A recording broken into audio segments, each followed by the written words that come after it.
Hello, I'm Chris Dadz. I'm Chief Executive of Unlimited Potential. Basically, we're running a project in Little Hulton which is trying to find out what makes a good dad and to help more dads in Little Hulton to be better dads. We're doing this with local dads. So what we're trying to do is to work with them, but not only for their benefit, but to help to improve the health and well-being of young children. Okay, the event, the first event we had before Christmas was a culmination of a children's competition where we asked them to say in whatever way they wanted what makes their dad or the person who acts as their dad a good dad. So that gave us the opportunity to get some clips and some film to reflect the sorts of views that they wanted to express. My name is David John Davis and I'm a grandfather and father. You can't have a family on what is to be lopsided. There's just a mother, you need a father. A coin has two sides. Grandad, you're really funny. You make me laugh out loud. I try to make you happy, I try to make you proud. I want to be just like you, but I'd like to keep my own teeth. I don't really want to be bald. So I've got friends with no children, big fancy houses, sports cars, and the houses are clinical, they're not homes. It's part of life, the evolution of nature within us human beings to be mums and dads. I'm still in a position of struggles, every father is, whether anxiety, stress, worry or whatever. Struggles with my daughter, struggles with my grandchild, and it's ongoing. No, it doesn't stop me at all. And the question is, and I will perhaps raise it later, is the string ever cut between the family line, daughter, dad, dad, son, grandson? I don't think the string is ever cut.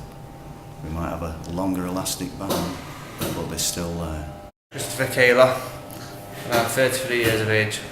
What's your favourite thing about being a dad? Oh,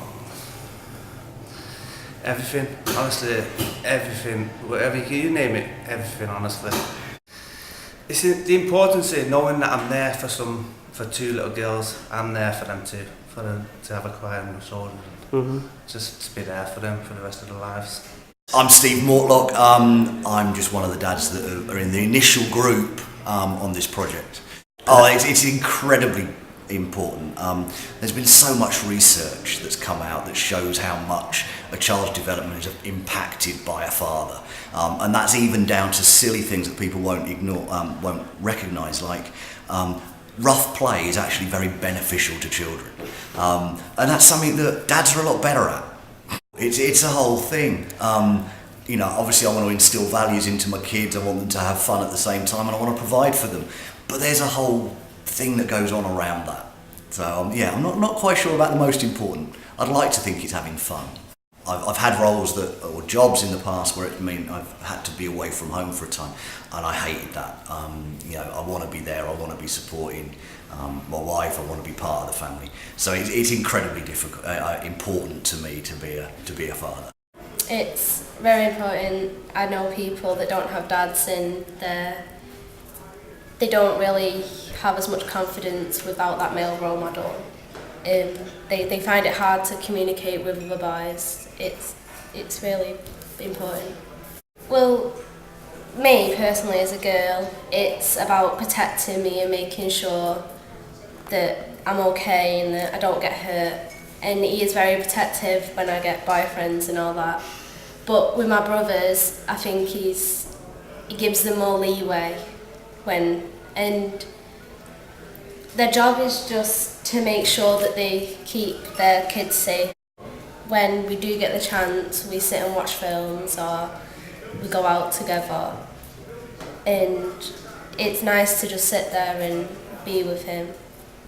My name's Stephen Evans. If you are the actual main carer, then at the end of the day, your role is basically mum and dad to a sense. At the end of the day, you play both roles, don't you? And you've got to basically give that child a lot of love, but you also come with a lot of difficulties, and you need help. And a lot of men kind of keep that into themselves and bottle it in because we're all macho. It's probably the actual the love I get back from a child, to be honest, and knowing that I'm developing him, and I feel that I'm accomplishing something with him, and I'm actually changing things with him, you know what I mean, and just basically being there for him and knowing that it's not the normal thing. The dad doesn't always bring up the child on their own, but at the end of the day I'm doing it, and I feel quite proud to be that small percentage of dads that are doing it, to be honest. The struggles I've come across as being a dad is, to be honest, like I say, I think you're alienated a lot at schools. When you go to schools, a lot of women don't want to talk to you because you're a man, so they don't feel as comfortable as they would do with another woman. As well, I've wanted to take you to parties, but I've not been able to approach the women or the other members of the school because in a way you're kind of alienated. And I was kind of quite surprised when I spoke in the group that a lot of men have come across this same kind of thing, but we just don't speak about it.